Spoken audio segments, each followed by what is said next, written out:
more than Bryce Young, Jameson Williams. Georgia 3 for 12 on third down. And if you want to add fourth downs, so on third and fourth down today, Georgia was 5 for 16, while Alabama was 7 for 14. To win a game like that, this can't happen. So credit to Alabama's defense. They had 2 ugly turnovers. They outpossessed Alabama 34 minutes to 25 minutes. I would like to put a caveat on that, though, or caveat, however you pronounce it. Bama did have the pick 6, so they lose a drive, and they did hit a couple deep shots on not very long drives.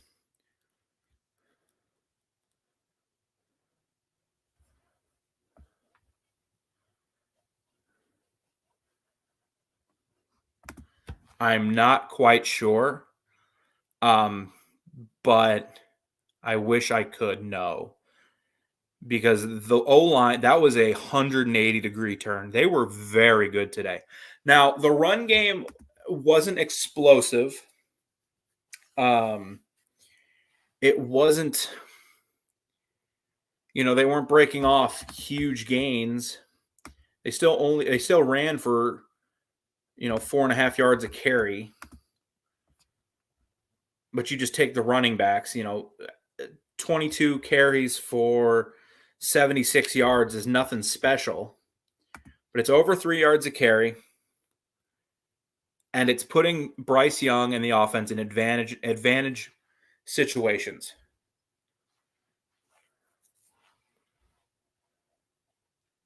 Where it doesn't have, you can do a lot of things on 3rd and 3 that you can't do on 3rd and 8, 3rd and 7, which is what Georgia's been doing all year. Well, sir, I think I got some bad news for you. I mean, hopefully Cincy and Michigan or whoever can give these guys games, but we'll see. I've watched a lot of Michigan this year. Not a lot of Michigan. I watched a few Michigan games and I've watched a few Cincy games. But it's one of those things where I'm gonna have to look. You're gonna have to look at stats. You're gonna have to look at a lot of different things before I can declare like, oh well. But I'm fairly certain right now these two teams are gonna play again. Okay, yes, but also Jake Fromm had just taken him to the national championship game, and I understand there's got to be loyalty there. And then the next year, they should have beaten Bama in that SEC title game the next year in 2018. But Jalen Hurts just made some plays. This year, Stetson Bennett didn't play great, but he never played bad enough to lose his job. But I am surprised after the pick 6, which was his second ugly pick of the game, he didn't give JT Daniels out there. Because at that point, now you're down 3 possessions. You need a guy that can throw the football a little bit better than Stetson Bennett can. Excuse me. No, it's not good.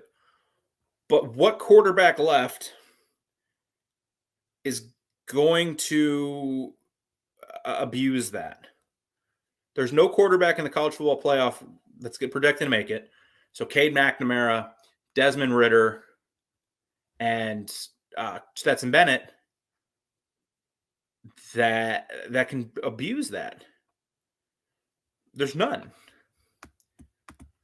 KJ Jefferson could, but KJ Jefferson's better than the 3 of those guys, except maybe Ridder. Ridder's pretty good, but he doesn't have like the weapons outside.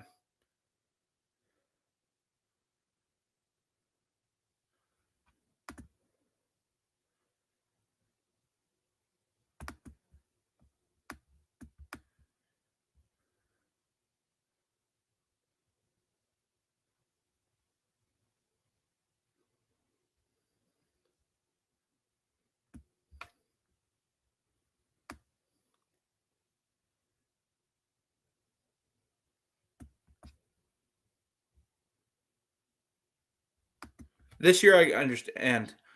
There's going to be a long discussion at the Georgia facility before the playoff game. The interesting thing will be to see, does Kirby Smart have the guts to potentially make JT Daniels' first start a playoff game against Michigan?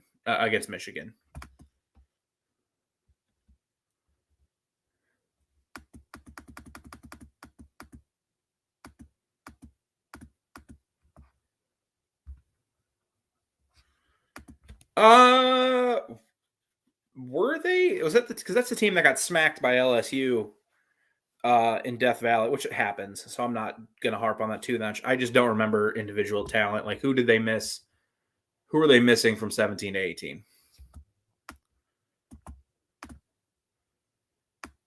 They didn't have the running backs. Oh, you're saying it the other way around. I'm sorry, because in my head, Hurts came back. Yeah, no, the Georgia team that lost in the title game was much better than the team that lost in the SEC title game and then lost to Texas in a game they didn't care about. Yeah, unfortunately, I think they're getting Bama. For them, unfortunately, I think they're going to get Alabama. What credit to Luke Fickell?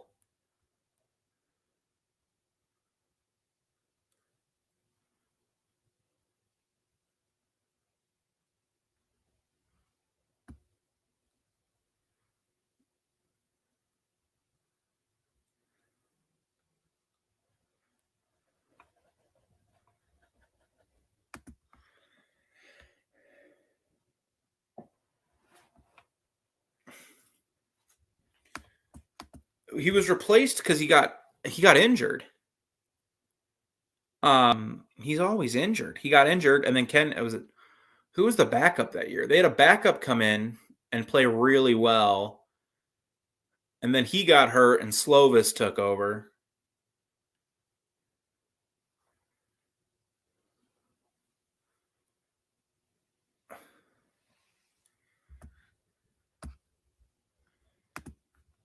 Well, after today, that seems to be a tendency because, yeah, he abandoned the run.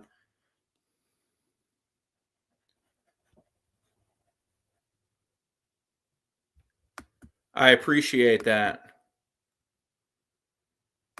It remains to be. I keep bringing up Eric, but he's making some really good points here. It remains to be seen. Again, we're having these conversations tonight, but the difficult thing between Georgia's loss this year, Georgia's loss in 2018 in the SEC title game is this. They could very easily play again in a month, and we could be having the exact same conversation or the exact opposite conversation. So I don't want to put any blanket statements on this year's team of Georgia because they're not good enough to win it. Kirby Smart can't do this. Kirby Smart can't do that. Because in a month this narrative could change. Plus, Kirby Smart not being elite because he can't beat Nick Saban is a hard thing for me to say because nobody can beat Nick Saban. Man's won more national titles than home games lost.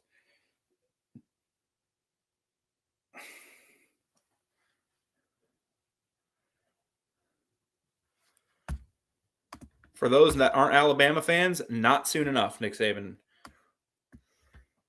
And for those that are Alabama fans, keep him around forever. It's crazy in college football how last week, and I see someone just commented it, that one play where Bigsby runs out of bounds, Alabama probably doesn't make the playoff. Trick play, touchdown Michigan.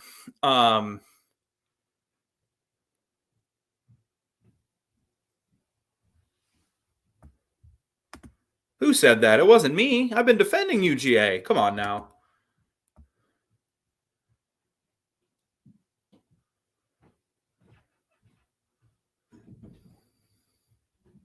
Completely fair. Completely fair. I understand where you're coming from. I myself can't make any blanket statements when this could change. Now, in a month, when we're doing this show again, and it's 10 o'clock, and I'm sitting here, we could change this dialogue, and this dialogue couldn't be changed.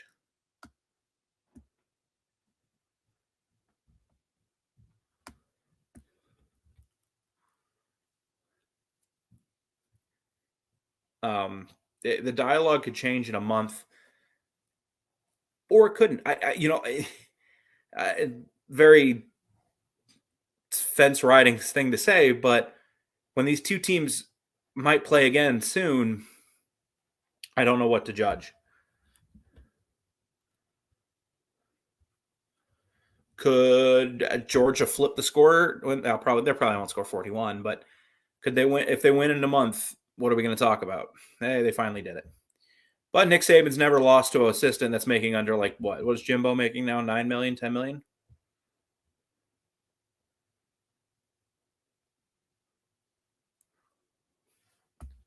Yeah, one of the best games of all time. 2006 with Jared Zabransky, what's his name, Ian Anderson, and Brian Harsin was the OC on that staff.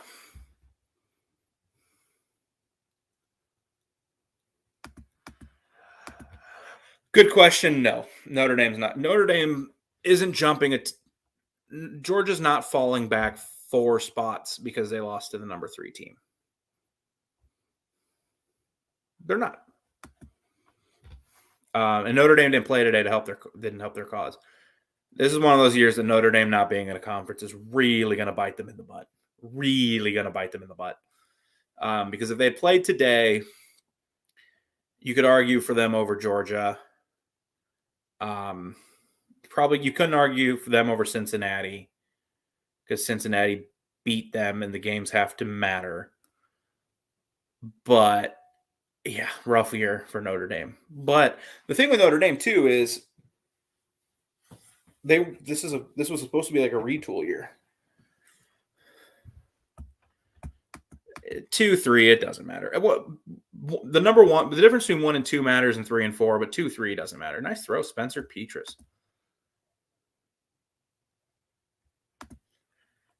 Isn't that the $1 million question?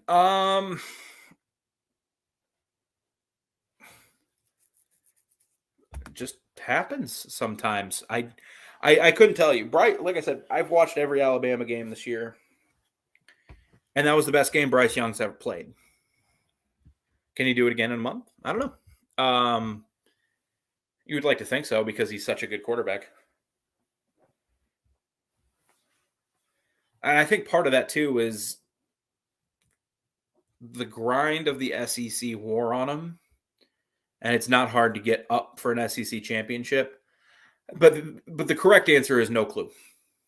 Coaching. And Nick Saban is the best coach of all time. So it just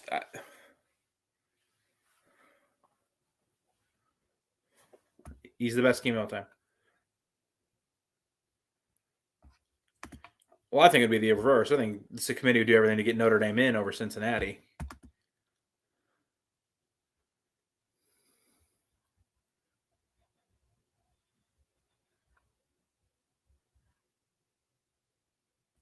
Oh, did I do something wrong? Is he not on right now? You're just spamming comments. I'm going to put you in timeout.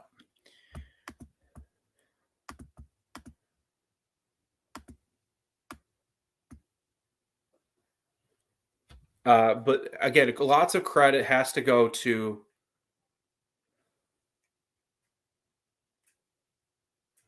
a lot of people are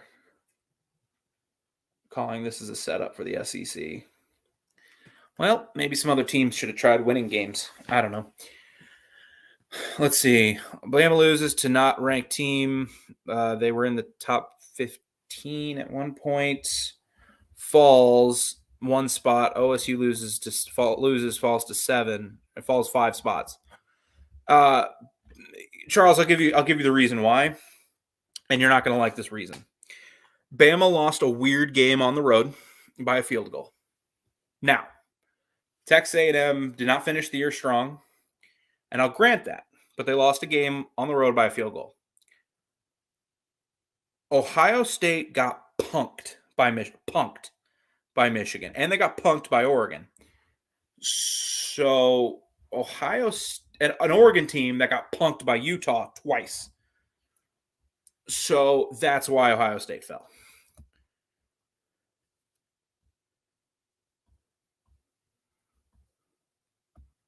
Yeah, Ohio State got punked twice. And then the team that punked them in the beginning of the season got punked twice by Utah, who's a very good team. And Ohio State, Utah in the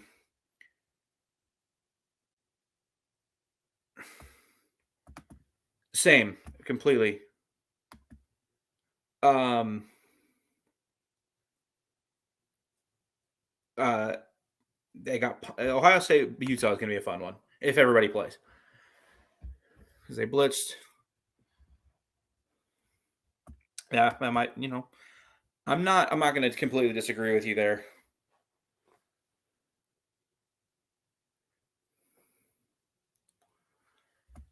I don't right now because I don't think if they play Georgia, for instance, can Cade McNamara make plays? Because they're not going to be able to punk. Michigan's not going to be able to punk Ohio State and just physically stomp them like they did, like they stomped Ohio State, like they do.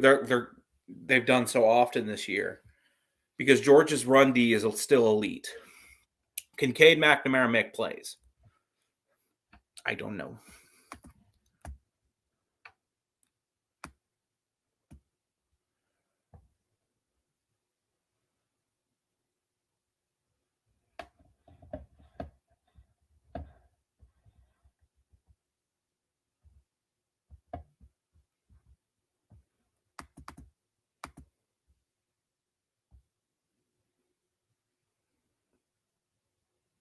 No, it was 22 because Oregon beat you by a touchdown and Michigan beat you by 15.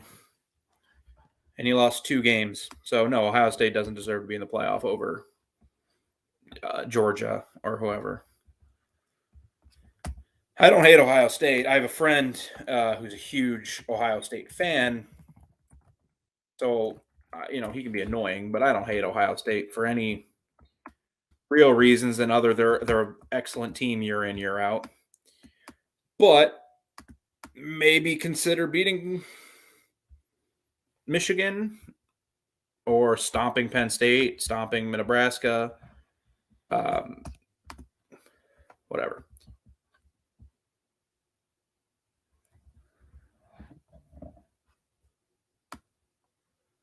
Let's see, where was I in the comments? Worst coach in the SEC East has a national championship. Clark Lee has no. Clark Lee's not the worst coach. I'm kidding. Welcome to Kirk Ferentz football, my friend.